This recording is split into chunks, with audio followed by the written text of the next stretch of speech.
2010-cu il 1-ci qrup variant A. Sual 1. A nöqtəsində nöqtəvi yüklərin yaratdıqları elektrik sahəsinin yekun intensivliyi. Elektrik sahəsinin intensivliyi nöqtəvi yük üçün Y bərabərdir. KQ bölünsün epsilon R kvadrat düsturla təyin olunur. Buradan da göründüyü kimi intensivlik məsafə ilə tərs asılıdır. Deməli, məsafəsi az olanın yekun intensivliyi daha çoxdur. Ona görə biz burada məsafəsi az olanı seçirik. İntensivlik isə burada mənfi yük olduğu üçün mənfi yükə daxil olacaq. Müsbət yükdən çıxır, mənfi yükə daxil olur. Ona görə də mənfi yükə daxil olur və yekunda sola doğru yönəlmiş olur. Sual 2. Rəqs edən maddi nöqtənin kinetik enerjisi hansı nöqtədə sıfıra bərabərdir? Deyək ki, bu cisim buradan gəldi bu vəziyyətə.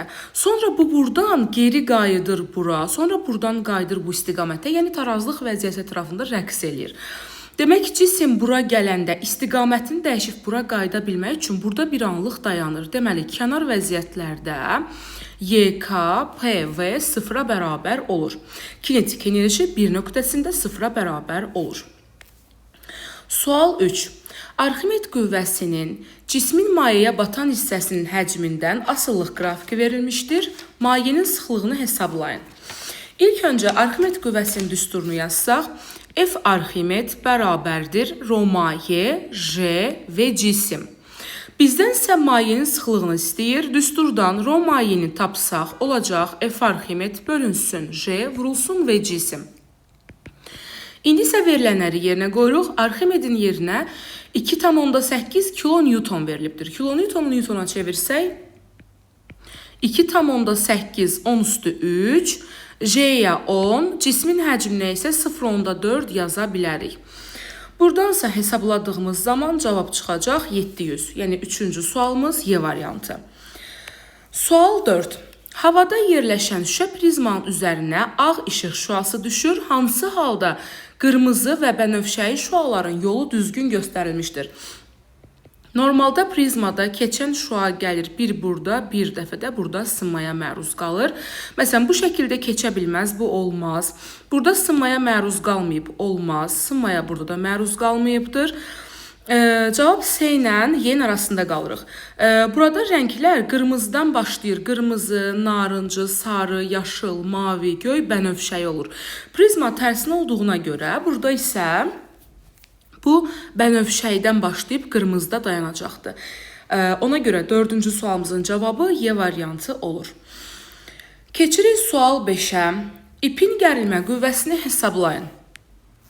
Burada gərilmə qüvvəsinin düsturu 2M1 vurulsun M2 bölünsün, M1 üzərinə gəlinsin M2 vurulsun J düsturu ilə təyin olunur.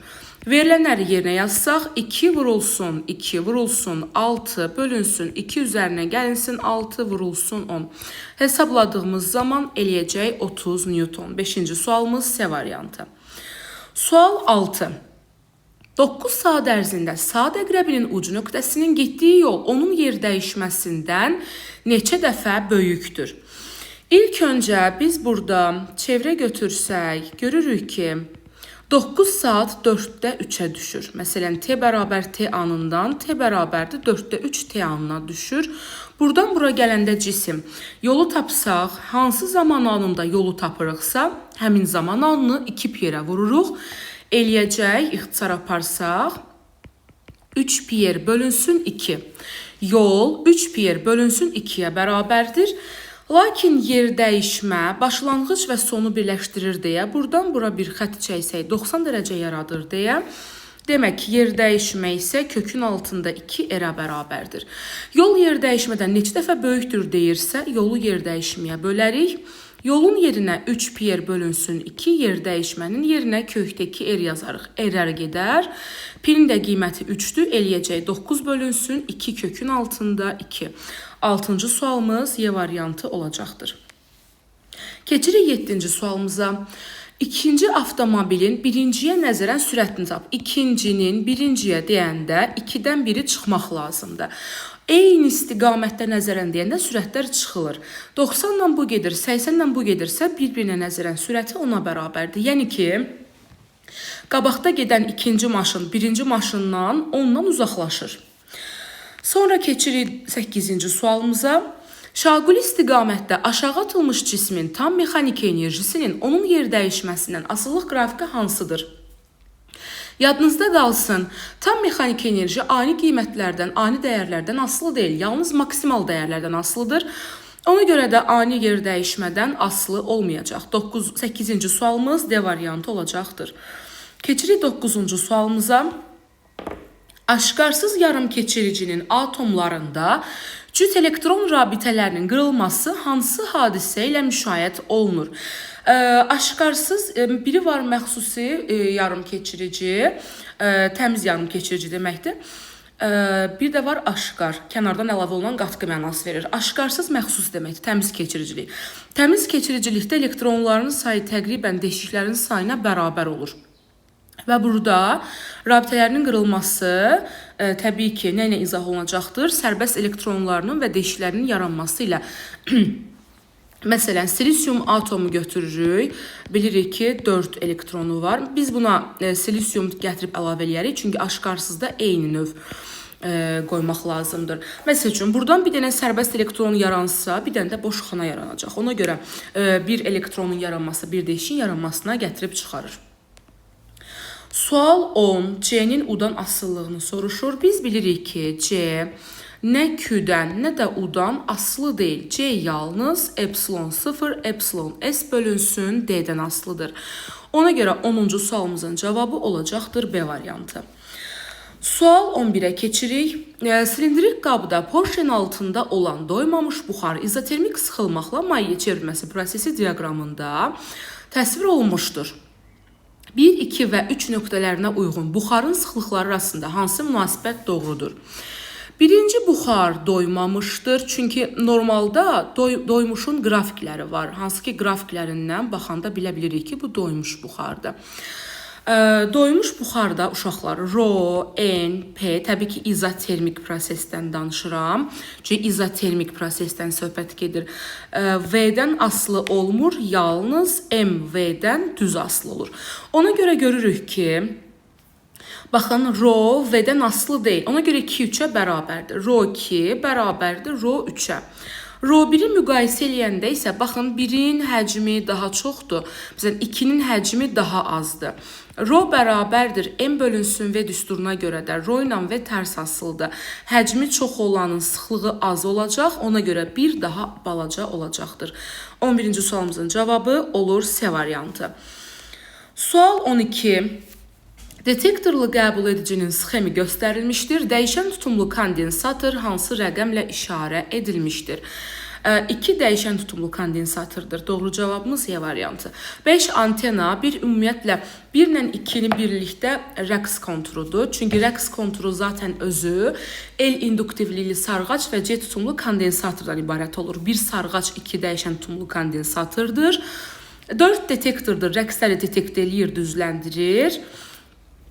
Məsəl üçün, buna 6 desək, bu sabit tutumlu kondensatordur. Üçüncü isə ucadan danışandır, səsə dönüşməni həyata keçirir. 13. Porşen ilə qapanmış silindrin içərisində verilmiş kütləli ideal qaz var. Hansı prosesdə qaz tərəfindən porşenə təsir edən qüvvənin qiyməti dəyişmir? F bərabərdir PS.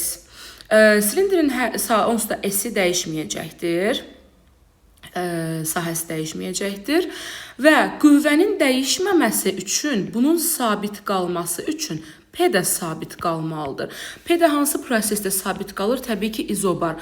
Həm də burada baxın, qızma genişlənmə demir deyə 2 dənə izotermik var, at, 2 dənə izoxor var, at, bir dənə izobar olacaqdır. Sual 14. Ədədi qiymətcə qravitasiya sahəsində vahid kütləli maddi nöqtəyə təsir edən cazibə qüvvəsi nə adlanır? Təbii ki, J. Ona görə cavabımız qravitasiya sahəsinin intensivliyi.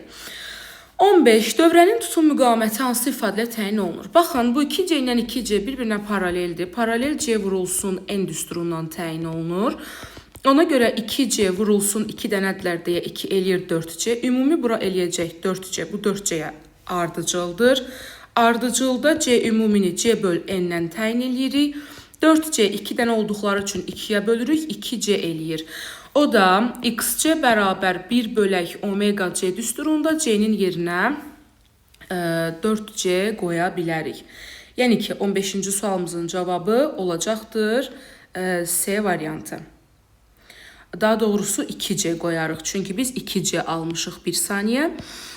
B variantı olar doğru cavabımız. B variantı olacaq. Çünki C-ni biz artıq tapdıq ki 2C elədi. Sonra keçirik 16-cı sualımıza. İntensivliyi 20 kilovolt bölünsün metr veriblər. Y bərabər 20 vurulsun 10 üstü 3 volt bölünsün metr yazarıq. A-sı 100'dür. Sonra bizdən soruşur yükün onun kütləsinə nisbətini Q bölünsün M-i soruşur. 2F-in bərabərliyi 1F MA-dır, 1F də Q-yedir. İkisini bir-birinə bərabər eləsək olacaq MA bərabərdir Q-ye. Q böl M-i istəyirsə Q bölünsün M bərabər Q-nün, bura Y yazırıq, burada M-dirsə burada A yazırıq ki, yenə çalçarpaz vuranda MA bərabər Q-ye eləsin. Biz də 100'ü bölərik 2 vurulsun 10 üstü 3'ə. Hesabladığımız zamansa cavabımız eləyəcəkdir 5 vurulsun 10 üstü mənfi 3. Keçirik sual 17'yə. 17-ci sualda qrafiklərdən hansı verilmiş radioaktiv maddənin yarım parçalanma periyodunun parçalanan nüvələrin sayının asılılıq grafikini əks etdirir. Yarım parçalanma periyodu N-dən, M-dən, delta M-dən, delta N-dən və s. kimi heç bir kəmiyyətdən yarım parçalanma periyodu asılı deyil. Ona görə C variantı olacaq. 18-ci suala keçirik. Baxırıq ki, PV bərabərdir, birinciyə baxıram ilk öncə. PV bərabər M bölünsün MRT. Sabitləri atsaq, verilmiş kütləli dediyinə görə M dəyişmir. Onda PV bərabərdir T qalır. Fikir verirsinizsə, birinci qrafik tərsdir. PV-dən baxırsınız, tərs asılıdır. T sabit olsa PV-dən tərs olar. Ona görə birincidə temperatur sabitdir. Əgər temperatur sabitdirsə, ona görə daxil enerjinin dəyişməsi sıfıra bərabər olur. Yəni ki, U1 sıfıra bərabərdir. Gəlin 3'ü müqayisə eləyək, sonra 2'yə keçərik.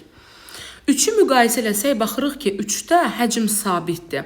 Əgər həcm sabitdirsə, onda iş sıfırdır. Q də bərabərdir. Delta U üzərinə gəlinsin A iştirikdə. Əgər A sıfırdırsa, Q U-ya bərabərdir. Məsələn, rəqəm verirəm, Q 10'dursa, onda U-nun hamısını, yəni Q-nun hamısı U-ya bərabər olacaqdır. U3 10'a bərabər olacaq. İndi 2'ni müqayisə eləsək amma, ikinci üçün deyərik ki, baxın, P sabitdir, izobardır. İzobarda əmsallarla işləyirdik. Q bərabərdir, delta U üstə gəlsin A iştirik. Məsələn, Q-ya 10 vermişəmsə, artıq bu 10 U ilə A-nın arasında bölünəcək. Məsələn, rəqəm ataq özümüzdən. U-ya 6 düşəcəksə, məsələn, A-ya 4 düşəcək deyə bilərik. Yəni ki, artıq burada bölünəcəkdir. Ona görə də U, məsələn, indi 2 olacaq. Ona görə 3-cüdə 10'dursa, 2-cidə 6'dırsa, 3-cü 2-cidən daha böyük olur. Bu şəkildə deyə bilərsiniz. Keçirik 19'a. Hansı halda fiziki kəmiyyətlərin vahidi düzgün göstərmişdir? İşin vahidi jouldur. Cəryan şiddəti amperdir. Müqavimət isə ohmdur. 19-cu sualımızda C variantı doğru cavabı əks etdirəcəkdir. Sual 20.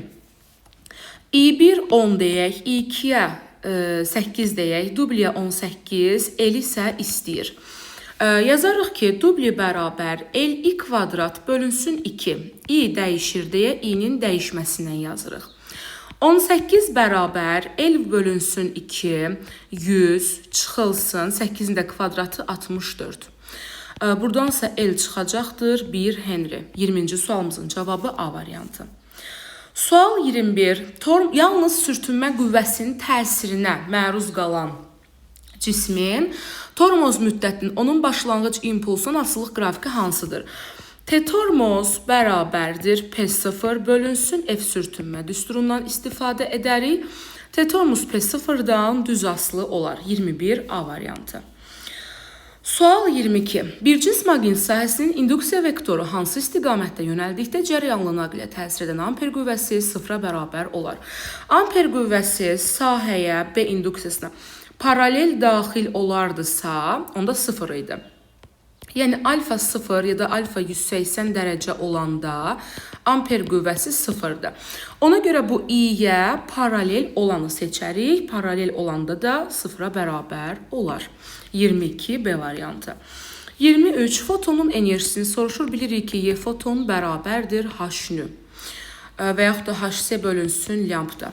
23-cü sualımızın cavabı D variantı oldu. Keçirik 24-cü sualımıza. Konturlar bircins maqnit sahəsində yerləşdirilmişdir. S1, S2, S3 bərabərdir deyir. Bu zaman maqnit hissələr arasında hansı münasibət doğrudur? Fi bərabərdir BS kosinus alfadır. Və yadınızda saxlayın, B normala paralel olanda maqnit hissəli maksimum olur. B normala perpendikulyar olanda isə maqnit hissəli 0-a bərabər olur. Kosinusdan qaynaqlanır bu. Ona görə 24-cü sualda B normala paralel 3-cüdür. Ən böyük 3-dür, sonra 2-dir, hətta 1 0-a bərabərdir. 3, 2, 1 qoyublar deyə 3, 2, 1 götürə bilərik. Sual 25. Eflorensin B-dən asılılıq qrafikini veriblər. Bizdən soruşur zərrəciyin yükü hansı ifadə ilə təyin olunur? Bilirik ki, Eflorens bərabərdir Q və B. Zərrəciyin yükünü tapsaq, olacaq Eflorens bölünsün VB. Biz də burada baxırıq ki, bura Eflorensdir katet, burada B-dir. Tangens alfa bərabərdir qarşıdakının bitişiyə, yəni Eflorensin B-yə. Biz də burada Eflorensin B-yə tangens alfa desək, olacaq tangens alfa bölünsün, bir saniyə, tangens alfa bölünsün V. Doğru cavabımız D variantı olacaqdır.